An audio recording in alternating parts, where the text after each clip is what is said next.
L'unico messaggio che io posso darvi a voi ragazzi è quello di stare molto attenti, voi e ai vostri cari che avete da vicino, e niente, di avere molta prudenza per le strade. Un pensiero per quei giovani che continueranno a passare lungo la Isolana con la stessa spensieratezza dei 20 anni della sua Eleonora, spezzati nella notte di sabato da un sorpasso azzardato di un 26enne forse convinto di avere il mondo sul suo volante. È un dolore immenso ma composto quello che si legge negli occhi di quest'uomo che ci riceve gentilmente nella casa di via Roma a Musile, dove Eleonora viveva con mamma Letizia e papà Luca.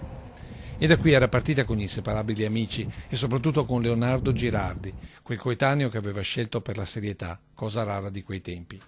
Eleonora e Leonardo, Giorgia Diral e Riccardo Laugeni, due coppie di fidanzati inseparabili, con Giovanni Mattiuzzo, l'amico di infanzia di una comunità, quella di Musile, dove tutti si conoscono, tutti si salutano. E oggi sul sagrato della chiesa del paese c'era quel vuoto che la scomparsa dei 4 giovani ha lasciato in tutta la comunità, rappresentata dal sindaco Silvia Susanna, che è passata di casa in casa, da via Roma a via Bellini, cercando di portare la solidarietà della sua gente per queste 4 famiglie colpite da una tragedia immensa come la perdita di un figlio.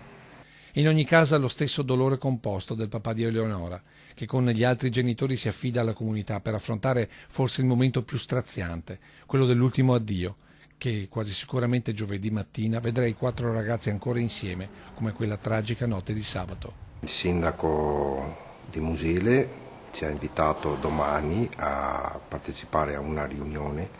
dove che andremo a decidere svolgere dei funerali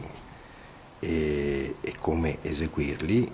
perché pensiamo che ci siano abbastanza persone a venire qui a dare un ultimo saluto ai nostri cari.